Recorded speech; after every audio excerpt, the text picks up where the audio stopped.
Hello, welcome to my channel. അപ്പോൾ ഇന്ന് നമുക്ക് പൂജാ മന്ദിർ ക്ലീനിങ് നോക്കാം. അപ്പോൾ എനിക്ക് പൂജാമുറി ഇല്ല, പൂജാമന്ദിരേ ഉള്ളൂ. ഒരു ചെറിയ പൂജാമന്ദിരാണ്. അതിലാണ് ഞാൻ ഭഗവാനെയൊക്കെ വെച്ചിരിക്കുന്നതും പ്രാർത്ഥിക്കുന്നതും ഒക്കെ. അപ്പോൾ ഞാൻ എടുക്കുന്ന വീഡിയോ ഞാൻ എന്താണ് ആ ദിവസം ചെയ്യുന്നത് അത് തന്നെയായിരിക്കും എൻ്റെ വീഡിയോ. അതുകൊണ്ടാണ് ഇന്നിപ്പോൾ വ്യാഴാഴ്ച ആയതുകൊണ്ട് പൂജാമന്ദിർ ക്ലീനിങ് ആണ്. അപ്പോൾ അതുകൊണ്ട് ഞാൻ ഇതൊക്കെ എടുത്ത് മാറ്റി ഒന്ന് ക്ലീൻ ചെയ്യാമെന്ന് വിചാരിച്ചു. അത് വീഡിയോ ആയിട്ട് ഇടാമെന്നും കൂടെ വിചാരിച്ചു. ഇത് കണ്ട് ഇഷ്ടപ്പെടുന്നവർ ലൈക്ക് ചെയ്യുക, ഷെയർ ചെയ്യുക, കമൻറ്റ് ചെയ്യുക, സബ്സ്ക്രൈബ് ചെയ്യാത്തവർ സബ്സ്ക്രൈബും ചെയ്യുക. അപ്പോൾ ഞാൻ ഇതെല്ലാം എടുത്ത് മാറ്റുകയാണ് ആദ്യം ചെയ്യുന്നത്. കാരണം അവിടെ പൂക്കളൊക്കെ ഇങ്ങനെ നേരത്തെ പൂജ ചെയ്ത പൂക്കളൊക്കെ ഇടയിലൊക്കെ കിടക്കുന്നുണ്ടാവും. അപ്പോൾ നമുക്കതെല്ലാം എടുത്ത് മാറ്റി തന്നെ ക്ലീൻ ചെയ്യണം. അപ്പോൾ ഞാൻ ഇതെല്ലാം എടുത്ത് മാറ്റി ക്ലീൻ ചെയ്തുകൊണ്ടിരിക്കുകയാണ്. യൂഷ്വലി ഞാൻ വ്യാഴാഴ്ച അല്ലെങ്കിൽ ഞായറാഴ്ചയാണ് ക്ലീൻ ചെയ്യുന്നത്. ഇപ്പോൾ ഞാൻ പ്ലെയിൻ വാട്ടർ എടുത്തു, അതിൽ കുറച്ച് പനിനീരിട്ടു, റോസ് വാട്ടർ, അതിനുശേഷം കുറച്ച് ജവാദും കൂടെ ഇട്ടു. ഇനി ഇത് മിക്സ് ചെയ്തിട്ട് ഇത് വെച്ചിട്ടാണ് ഞാൻ അവിടെ തുടയ്ക്കുക. പക്ഷേ ഇങ്ങനെ തുടയ്ക്കുന്നതിന് മുമ്പ് ആദ്യം ഒന്ന് ആ ഡ്രൈ ഫ്ലവേഴ്സൊക്കെ എടുത്ത് മാറ്റണം അവിടെ നിന്ന്. അപ്പോൾ ഞാൻ ആദ്യം അതെടുത്ത് ഒരു ക്ലീൻ ക്ലോത്ത് വെച്ചിട്ട് അത് ആദ്യം എടുത്ത് മാറ്റുകയാണ് ചെയ്യുന്നത്. ഒരു ഉണങ്ങിയ തുണി വെച്ചിട്ടാണ് അത് എടുത്ത് മാറ്റുന്നത്. അതിനുശേഷം നനഞ്ഞ തുണി, ഇപ്പം ഞാൻ പനിനീരൊക്കെ വെച്ച് ഉണ്ടാക്കി ആ വെള്ളത്തിൽ മുക്കിയിട്ട് അത് വെച്ച് ഒന്നും നന്നായിട്ട് തുടച്ചെടുക്കും.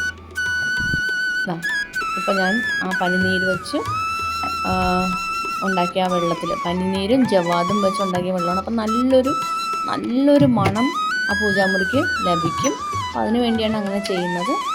അവിടെ നന്നായിട്ട് തുടച്ച് വൃത്തിയാക്കണം, എല്ലാ ഭാഗങ്ങളും തുടയ്ക്കും.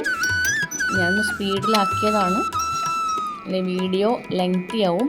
അതുകൊണ്ട് ഇനി ആദ്യം തന്നെ നമ്മൾ ഇതൊക്കെ തുടച്ച് അത് ഒന്ന് ഡ്രൈ ആവാൻ വെയിറ്റ് ചെയ്യണം, അതൊന്ന് ഉണങ്ങണം. അല്ലെങ്കിൽ നേരെ വെച്ച് വെറ്റ് ഫർണിച്ചറിൽ വരുന്ന ഫംഗസ് ഒക്കെ വരുമല്ലോ. അപ്പോൾ അതുകൊണ്ട് അങ്ങനെ ഉണ്ടാവാതിരിക്കാൻ വേണ്ടി അത് ഡ്രൈ ആവണ വരെ വെയിറ്റ് ചെയ്യും. അപ്പോൾ ഈ സമയത്താണ് ഞാൻ എല്ലാ വിഗ്രഹങ്ങളൊക്കെ എടുത്ത് കഴുകുന്നത്.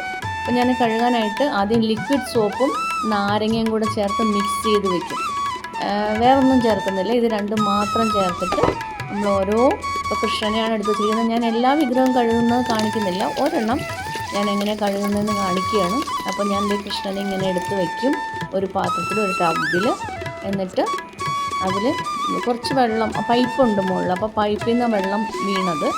എന്നിട്ട് ഞാൻ ആ നാരങ്ങയും ലിക്വിഡ് സോപ്പും കൂടെ ഉള്ള മിശ്രിതം എടുത്തിട്ട് ഇതിൽ നന്നായിട്ട് ഉരച്ച് കഴുകും.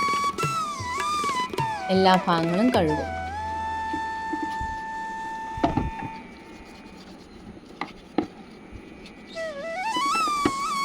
ഇതിൽ നന്നായിട്ട് വെള്ളമൊഴിച്ച് നല്ല ക്ലീനായിട്ട് കഴുകിയെടുക്കും. അതിനുശേഷം നല്ലൊരു ഉണക്ക തുണി കൊണ്ട് തുടച്ചെടുക്കും. ഇത് നന്നായിട്ട് ഞാൻ ഇപ്പോൾ കഴുകി കഴിഞ്ഞു.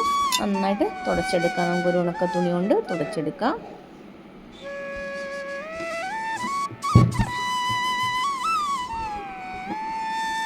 ഇനി നമുക്ക് കൃഷ്ണന് ധോത്തി ഇട്ട് കൊടുക്കാം. അപ്പോൾ ഞാൻ സാധാരണ ദിവസങ്ങളിൽ ധോത്തിയും പിന്നെ മേൽവസ്ത്രവും മാത്രമേ ഇടുകയുള്ളൂ. ഓർണമെൻറ്റ്സ് ഒന്നും ഇടിയിക്കാറില്ല. വല്ല ഇപ്പോൾ അഷ്ടമി രോഹിണിയോ അല്ലെങ്കിൽ അങ്ങനെയുള്ള എന്തെങ്കിലും ഫങ്ഷൻസൊക്കെ വരുമ്പോൾ മാത്രമേ ഞാൻ അത് ഇടിയിക്കാറുള്ളൂ, ഓർണമെൻറ്റ്സ് ഇടിയിക്കാറുള്ളൂ. അല്ലെങ്കിൽ ഞാൻ ഡ്രസ്സ് മാത്രമായിട്ടാണ് ഇടുന്നത്. ചിലപ്പോൾ ഒരു മുത്തുമാലയൊക്കെ ഇടാറുണ്ട്, ഇല്ലെങ്കിൽ ഇങ്ങനെ തന്നെ. അതിന് ശേഷം ഞാൻ ഓടക്കുഴലും വെച്ചു. പിന്നെ മഞ്ഞളും കുങ്കുമവും ഞാൻ നെറ്റിയിൽ തൊട്ട് കൊടുത്തു. അപ്പം ഞാൻ തൊട്ട് കൊടുത്തത് ഒരു ഫ്രഷ് ജോൺസൺസിൻ്റെ ബഡ്സില്ലേ, അത് വെച്ചിട്ടാണ് ഞാൻ തൊട്ട് കൊടുക്കുന്നത്. അപ്പം അത് നീറ്റായിട്ട് ഇങ്ങനെ ഇരിക്കും. അപ്പം അതിന് വേണ്ടിയാണ് അങ്ങനെ ചെയ്യുന്നത്. അപ്പോൾ എല്ലാ ദേവീദേവന്മാരെയും അങ്ങനെ തന്നെ ഞാൻ നല്ല വൃത്തിയായി കഴുകി തുടച്ച് ഇതുപോലെ പൊട്ടും തൊട്ട് ഇരുത്തിയിരിക്കുകയാണ്. നമുക്കിതെല്ലാം അറേഞ്ച് ചെയ്ത് വയ്ക്കണം. അപ്പോൾ ഞാൻ ഇവിടെയൊക്കെ തുടച്ച് അവിടെ പലകയൊക്കെ സെറ്റ് ചെയ്തു. ഇനിയിപ്പോൾ കൃഷ്ണനെയൊക്കെ എടുത്ത് വയ്ക്കുന്നു. അപ്പോൾ ഓരോരുത്തരായിട്ട് ഇതിനകത്തേക്ക് കയറ്റി. അതിന് മുമ്പ് ഞാൻ ഫോട്ടോസിലും ഇതുപോലെ കുങ്കുമവും മഞ്ഞളും ഒക്കെ ചേർത്തി ഫോട്ടോസ് നന്നായിട്ട് തുടച്ചു. അതേ പനിനീര് മരത്തെ വെള്ളം, അതേ വെള്ളത്തിലല്ല, അതേ പനിനീര് മരത്തെ വെള്ളം തന്നെ എടുത്തിട്ട് അത് വെച്ചിട്ടാണ് ഞാൻ തുടച്ചു കൊടുത്തത്. അപ്പോൾ അതിനൊക്കെ ഒരു നല്ല സ്മെല്ലുണ്ടാവും. അപ്പോൾ അതിന് ശേഷം എല്ലാം അടുക്കി വെച്ചു. കണ്ടോ എന്ത് മനോഹരമായിരിക്കുന്നു വിളക്ക് കൊളുത്തി കഴിഞ്ഞപ്പോൾ.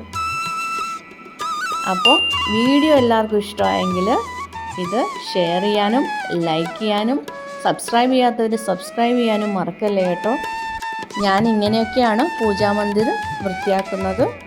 ചിലർക്കെങ്കിലും ഇത് ക്ലീനിങ് മോട്ടിവേഷൻ ആവുമെന്ന് കരുതുന്നു. Thank you for watching.